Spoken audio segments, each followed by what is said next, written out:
Sekali yang dimuliakan Allah Subhanahu wa taala, keberkahan Al-Quran itu akan temani kita sampai masuk ke surga, bahkan menantarkan kita sampai ke derajat yang tertinggi di dalam surga Allah. Qalat Aisyah radhiyallahu anha, "Adadu darajatil jannah bi'adadi ayil Quran, falaysa fi ahli al-jannati a'la darajatan min ahli al-Quran." Kata Siti Aisyah radhiyallahu anha, jumlah tingkatan dalam surga Allah sesuai jumlah ayat Al-Quran. Oleh karena itu tidak ada yang lebih tinggi daripada ahlul Quran di surga Allah Subhanahu wa taala. Makanya jemaah sekalian, itulah salah satu menjadi alasan kami menggerakkan safari dakwah 1000 titik yang alhamdulillah baru saja bisa berhasil menjalani 148 dan masih terus memperjuangkan sampai mencapai 1000 titik. Tujuan kami dalam program Safari Dakwah Roadshow khususnya di Jawa Tengah dan Jawa Timur, kita mengajak seluruh masyarakat untuk bersama-sama mencetak 1 juta penghafal Al-Quran.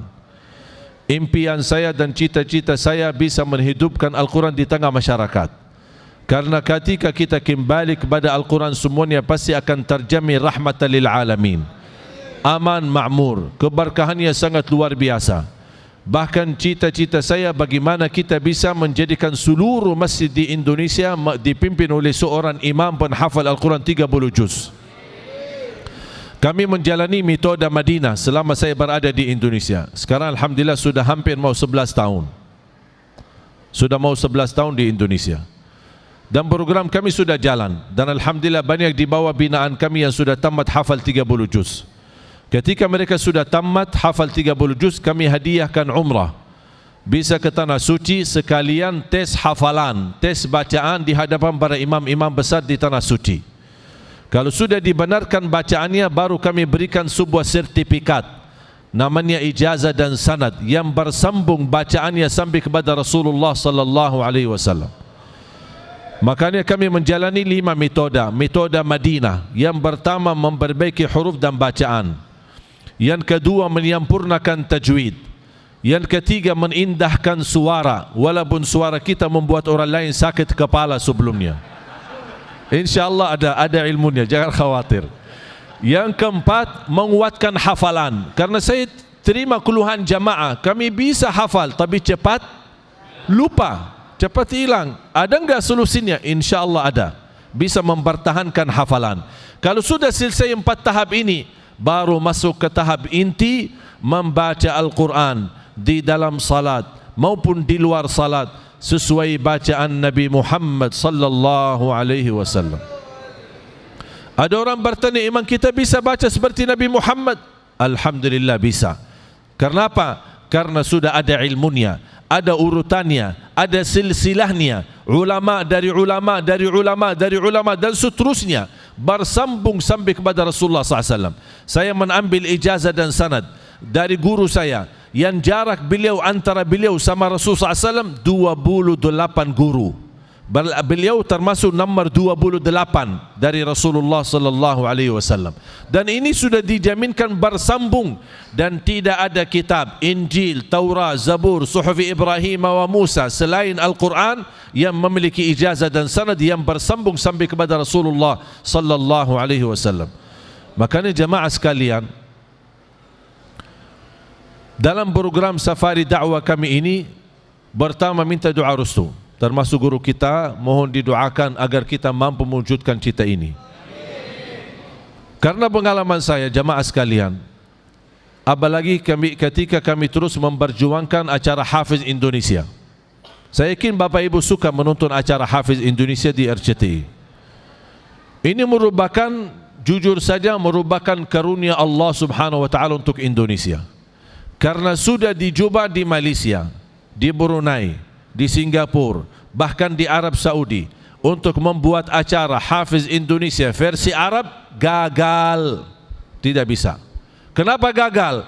Karena susah sekali menemukan anak-anak di bawah usia 10 tahun hafal Al-Quran, tapi jumlah anak banyak, hanya ada di Indonesia. Allahu Akbar. Ini merupakan karunia. Itu yang membuat saya tetap semangat dan betah di Indonesia dan terus memperjuangkan Sampai alhamdulillah 2011 dapat penghargaan dan kehormatan dari Bapak Presiden, Bapak SBY waktu itu memberikan warga negara Indonesia. Dan ternyata Bapak Ibu menerima warga negara Indonesia dan terus memperjuangkan Al-Quran di Indonesia. Ternyata saya menemukan juga sejarah keluarga Pak Kiai. Alhamdulillah. Ternyata saya berarti antum sudah tidak pulang ke Madinah ya? Tidak. Alhamdulillah. Bahkan saya sudah wakafkan diri saya dan saya berdoa, walaupun harapan saya ingin dimakamkan di Madinah, karena bersabda Rasulullah SAW, man mata fil Madinah kuntu lahu syahidan aw syafi'an yaumal qiyamah. Tetapi kalau Allah mentakdirkan saya meninggal di Indonesia, saya ikhlas untuk dimakamkan di Indonesia. Tetapi saya minta, mohon maaf, jangan tepuk tangan.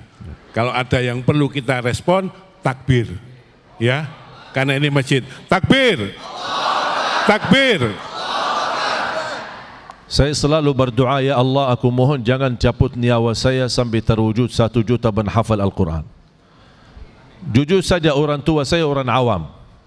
Alhamdulillah punya saudara 12 timnas. Dari 12 alhamdulillah 10 penghafal Al-Quran 30 juz, bukan juz 30. Alhamdulillah sekarang ada adik saya, ada 5 adik kandung saya bawa ke Indonesia. Yang 1 perempuan saya sudah nikahkan sama orang Jakarta. Yang 4 laki, 2 orang laki masing-masing bawa istrinya dari Arab. Yang 2 lagi saya nikahkan sama orang Indonesia. 1 orang Lombok, 1 orang Cianjur. Ibu-ibu jangan khawatir, masih ada lagi. Kalau adik perempuan masih ada sih. Kalau adik perempuan habis, yang laki ada. Ini banyak yang daftar ya. Mohon maaf, ada orang datang ke Ustaz. Ustaz, tolong carikan saya istri yang hafidhah. Sampean hafid, Iqra 2.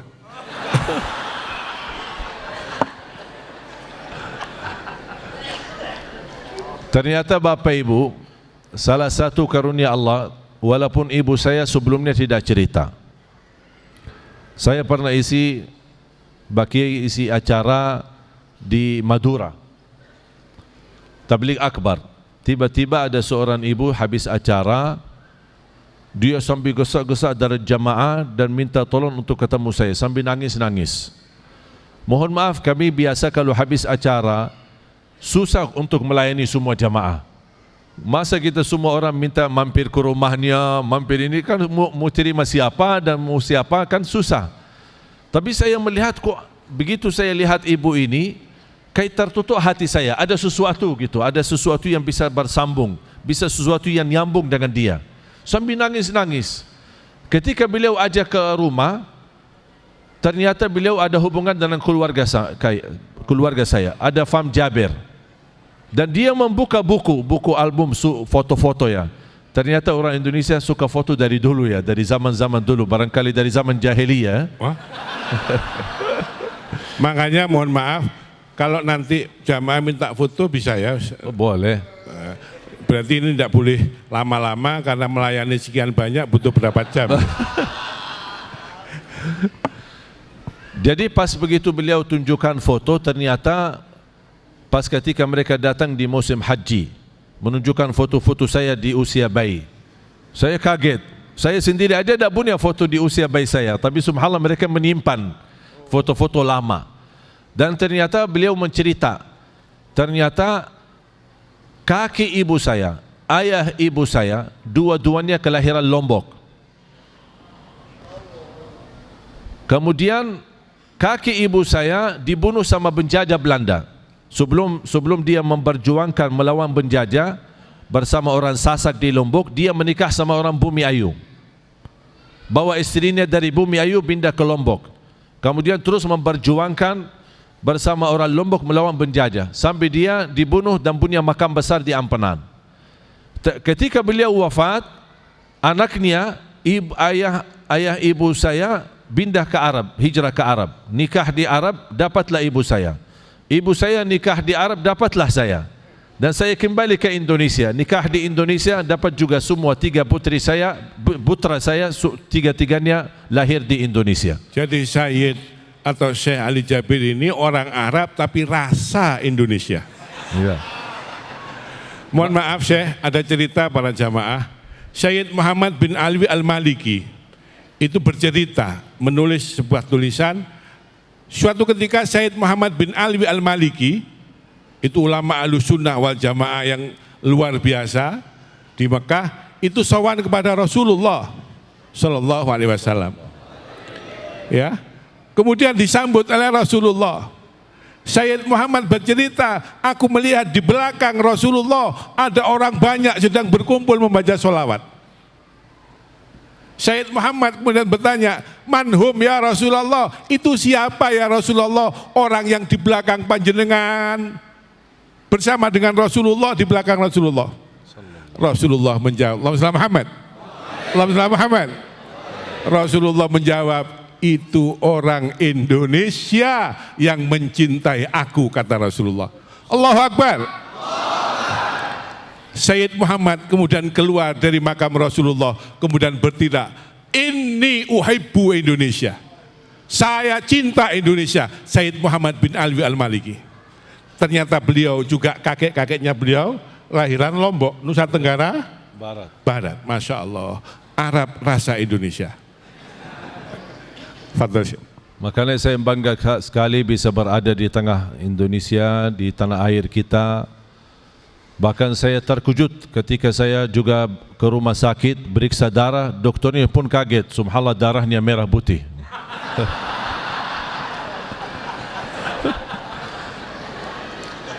Jadi saya tidak pernah merasa diri asing, tidak pernah merasa diri orang Arab atau lahir di Madinah. Saya tidak pernah merasa diri bangga. Saya merasa diri sama dengan masyarakat Indonesia. Saya tidak merasa perbedaan di antara saya dengan bapak-bapak, ibu-ibu jamaah sekalian.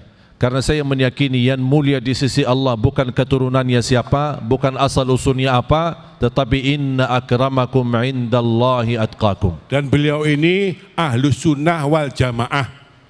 Senang tahlil, sholawatan. Alhamdulillah. Betul ya Syekh? Betul. Karena ada yang memberikan masukan, kok ngundang Syekh Ali Jabir, itu Wahabi. Ada yang ngomong begitu? Subhanallah, ada cerita kalau soal Wahabi ini. Wah ini tidak selesai ini. Nyambung terus, ya apa, tidak apa-apa? Allahu Akbar.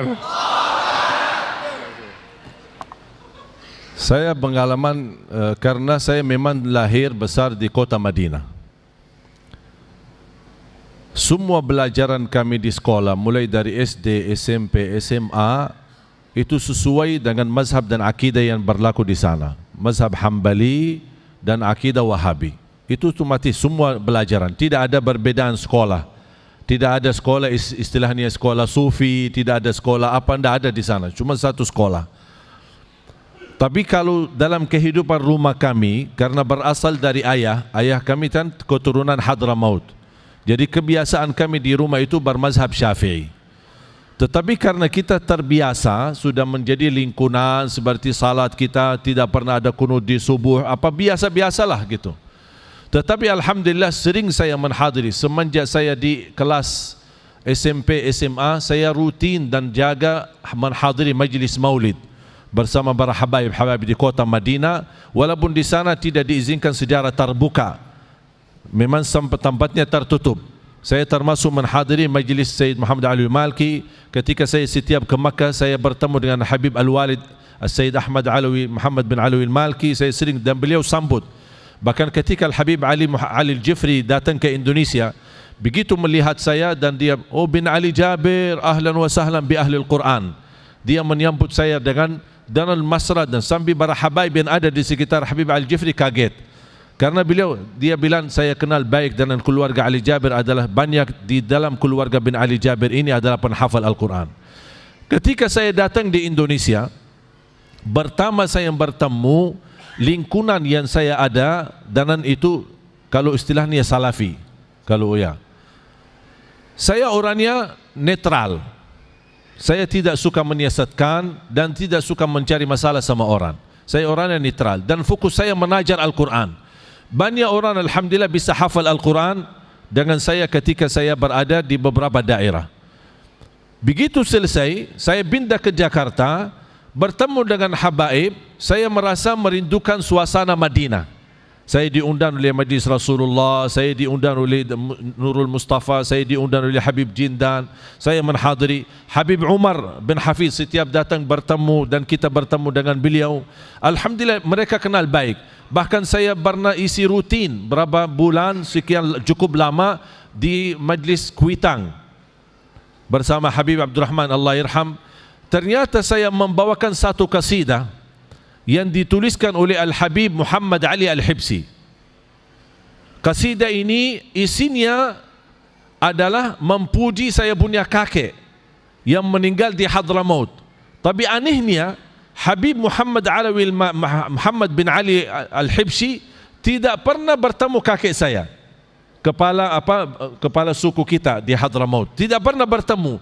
Tapi kok bisa nuliskan kasidah untuk memuji atau mempuji kedermawanannya, kepahlawanannya, keberaniannya ketika menghadapi penjajah Inggris di Hadramaut. Sampai ketika saya tunjukkan ke Habib Abdurrahman Allah Yarham nangis. Dia bilang, baru kali ini saya tahu abah ana bikin kasidah untuk menyebutkan kaki kita yang ada di Hadramaut. Singkat cerita, ketika saya pindah dan sudah bertemu dengan lingkungan yang saya merindukan di kota Madinah, saya sudah biasa ikut maulid, ikut mana-mana. Mulai teman-teman yang saya kenal pertama kali, Wahabi atau Salafi, di salah satu daerah yang mereka dulu belajar Al-Quran, ketika saya pulang lagi ke sana, tidak mau disambut sama mereka. Bahkan mereka ini menganggap saya sesat. Tapi anehnya Pak Kiai, di sisi lain ada sebagian dari NU juga menganggap saya sesat. Jadi saya bingung Pak. Ya, ya sudah nasib saya. Jadi orang NU, ulama NU menganggap beliau ini Salafi Wahabi, orang Wahabi tidak ngakoni menganggap beliau ini orang Ahlussunnah wal Jamaah. Di sana tidak diakui, di sini tidak diakui. Ya ini nasibnya ini. Tapi beliau diakui oleh sudah selesai. Quran selesai. Masya Allah. Mudah-mudahan kita semua. Maaf saya punya ma'had. Saya ingin ma'had saya juga menjadi salah satu peserta program 1 juta hafid. Amin, amin. InsyaAllah kami siapkan program. Rumah saya siap menjadi rumah Quran. Amin, amin insyaAllah. Ya. Kami siap insyaAllah. Sangat mudah untuk menghafal, membaca insyaAllah. Kami mempunyai materi dan metode insyaAllah sangat mudah kita bisa hafal. Tapi jamaah sekalian, pesan terakhir saya, Bapak Ibu, kita di Indonesia, saya jujur saja melihat betul luar biasa perbedaan Indonesia dengan kita di Arab. Oleh karena itu, jangan mau disamakan budaya. Kita harus fahami. Contoh, saya belajar di Indonesia. Saya belajar ucapan yang lebih santun, lebih halus ketika saya di Indonesia daripada bahasa yang kasar atau nada yang tinggi. Kalau kita di Arab, ucapin Assalamualaikum aja agak tinggi nada suaranya.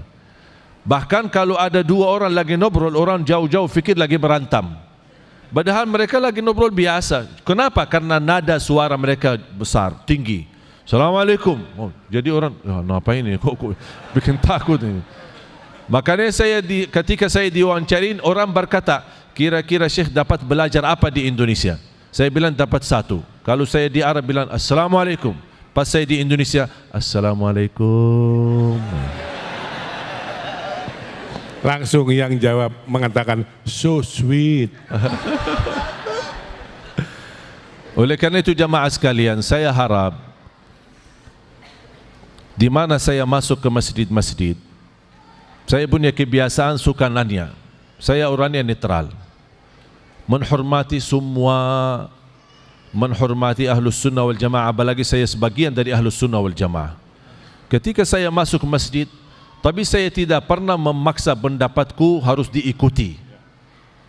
Masuk masjid, saya tanya tadi, ini masjid gimana? Jahar bismillah? Tidak, jahar bismillah. Biasa kalau salat subuh kunut, saya kunut. Oh, masjid kami tidak biasa kunut, saya tidak kunut. Maksud saya tidak mau meributkan masalah perbedaan furu'iyah. Diminta jadi zikir jama'i habis salat, saya pimpin zikir jama'i. Saya hadiri tahlilan, saya hadiri yasinan, saya hadiri kita bersama-sama berzikir, saya hadiri di ketika kita memakamkan para ulama kita, para guru kita. Kenapa kita mau meributkan masalah? Kenapa orang-orang hanya mencari Anda berhak menyampaikan pendapatmu, tapi Anda tidak berhak menyesatkan orang lain? Itu menurut Imam Syafi'i. Saya sendiri baca, ra'yi sawabun yahtamilul khata' wa ra'yu ghairi khata'un yahtamilus sawab. Pendapatku benar, bisa jadi salah. Pendapat orang lain salah, bisa jadi benar. Makanya saya tidak suka dengan aliran yang suka menyesatkan. Kerjaannya cuma menyesatkan. Ini bid'ah, itu. Semua jadi bid'ah. Terus yang benar apa? Yang benar ya bagaimana? Itu sampai mengatakan neraka, tahlilan neraka, sholawatan neraka. Semua masuk neraka, Syekh. Jadi dia merasa dia masuk surga sendirian. Pertanyaannya, kok enggak takut? Surga itu wajannatin arduhas samawatu, luas surga itu seluas langit dan bumi. Luasnya seluas langit dan bumi, dia sendirian di surga. Kok enggak takut? Tolak enggak ada uang itu. Masya Allah. Betul Syekh, betul Syekh. Saya biasa kayaknya ketinggalan di mobil. Saya kemana? Tasbih. Saya biasa suka tasbih. Saya pernah masuk di satu masjid, terus ada orang namparin saya, Syekh, kan tasbih itu bid'ah. Saya lihatnya, ya terima kasih. Saya terus lanjut lagi tasbih zikir kan. Mohon maaf Syekh, kan tasbih itu bid'ah. Saya lihatnya lagi, terima kasih. Saya tidak suka ribut. Mau apa ribut? Mau apa bertantangan, bermasalah, berdebat? Kenapa? Saya teruskan zikir. Masih mengganggu saya. Mohon maaf Syekh, saya tahu antum lagi berzikir, tapi kan itu tasbih tidak ada contoh. Saya bertanya, akhirnya saya terpaksa melepas tasbih untuk melihat ini orang kenapa, ada masalah apa. Padahal saya tidak suka berdebat. Kenapa kamu berkata tasbih itu bid'ah? Dia berkata, karena tasbih itu tidak ada di zaman Rasul. Itu cuma itu alasannya? Saya berkata, terus kalau Rasul bertasbih pakai apa? Dia bilang pakai tangan. Terus saya menggunakan tasbih, saya pakai apa? Masa saya pakai kaki? Ya kan pakai tangan. Barna Rasulullah SAW masuki ke rumahnya, melihat istrinya Siti Maimunah berzikir. Ada disebutkan riwayat Siti Safiyah, disebutkan berzikir dia menggunakan batu. Rasulullah SAW dari subuh sampai terbit matahari di masjid, kembali melihat keadaan istrinya masih berzikir. Kata Rasulullah SAW, istriku masih dari tadi berzikir, artinya terus berzikir. Aku telah menggunakan zikir yang lebih sederhana, tapi kalau ditimbang di sisi Allah jauh lebih berat apa yang saya sebutkan daripada sepanjang waktu kamu sebutkan. Subhanallah wa bihamdi, adada khalqih, wa ridha nafsi, wa zinata arshi, wa midada kalimati. Kata ulama, kalau menggunakan tasbih dengan batu itu tidak boleh, pasti Rasul menegur. Kenapa Rasul diam? Makanya qala al-Imam as-San'ani, walaysa farqun bainal hajaril manthur wal hajaril manzum. Tidak ada bedanya dengan batu yang sudah terlepas maupun batu yang sudah tersusun, seperti terikat, seperti tasbih. Bahkan saya punya ijazah dan sanad tasbih sampai bersam kepada al-Imam Al-Hasan Al-Basri rahimahullah. Imam Al-Hasan Basri memberikan kepada muridnya, muridnya teruskan. Saya ketika bertemu dengan guru saya, beliau membacakan sanadnya dan dia menyerahkan sanad tasbih di tangan saya. Dia bilang begitu cara saya menerima tasbih dari guru saya. Berarti bersambung tasbih dari zaman tabi'in. Dan tidak mungkin zaman tabi'in yang sudah bertemu dengan sahabat, mereka menggunakan sesuatu dengan sendirinya. Karena mereka dikenal at-tabi'in benar-benar sangat mencintai sahabat dan mengikuti jejak sahabat Rasulullah sallallahu alaihi wasallam. Bapak Ibu, intinya semakin belajar, wallahi semakin tahu diri bodoh. Semakin banyak belajar akan semakin berkurang mengingkari perbedaan. Kenapa sekarang orang suka mengingkari perbedaan? Karena dia belum belajar. Belum banyak masalah tawassul, masalah maulid, masalah tahlil, masalah zikir, masalah membaca Al-Quran untuk orang yang sudah wafat. Ini semua persoalan itu termasuk persoalan furu'iyah. Jangankan persoalan ini, persoalan furu'ul aqidah masih ada berbeda pendapat di antara sahabat. Bapak Ibu, jangan masail fikih ada berbeda di antara kita. Di zaman sahabat ada beda-beda dalam akidah, walaupun dalam hal furu' akidah. Furu' akidah, contoh satu persoalan ketika Rasulullah SAW Isra dan Mi'raj. Ada perbedaan di antara Siti Aisyah dan Abdullah bin Abbas. Apakah Rasulullah bertemu Allah langsung atau bertemu dengan cahaya Allah?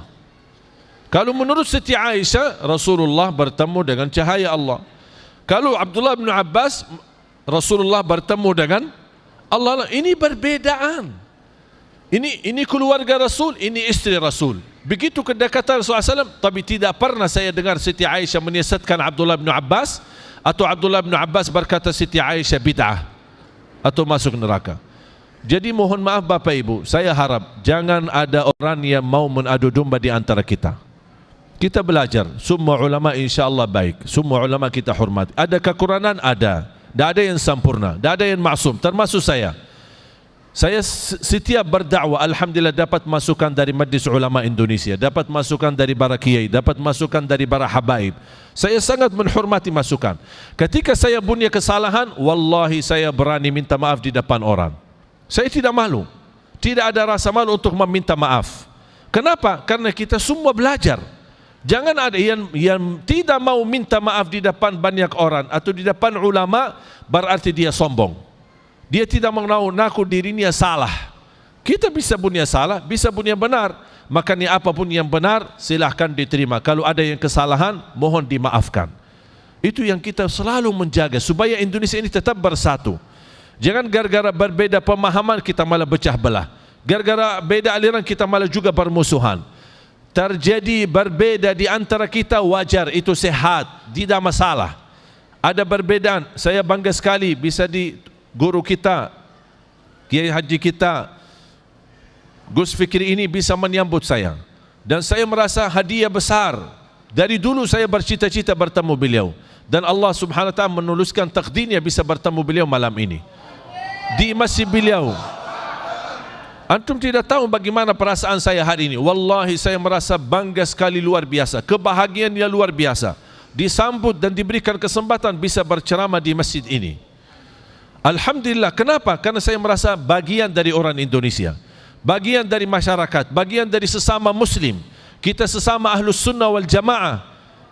Ada kekurangan, saya juga merasa banyak kekurangan saya. Makanya saya terus belajar, terus belajar, terus belajar, dan tidak pernah bosan untuk belajar demi kebaikan Indonesia, agar tetap Indonesia bersatu dan tetap Indonesia bisa menjadi makmur, barakah, baldatun tayyibatun wa rabbun ghafur. Amin ya rabbal alamin. Mari kita sama-sama berdoa. Bismillah.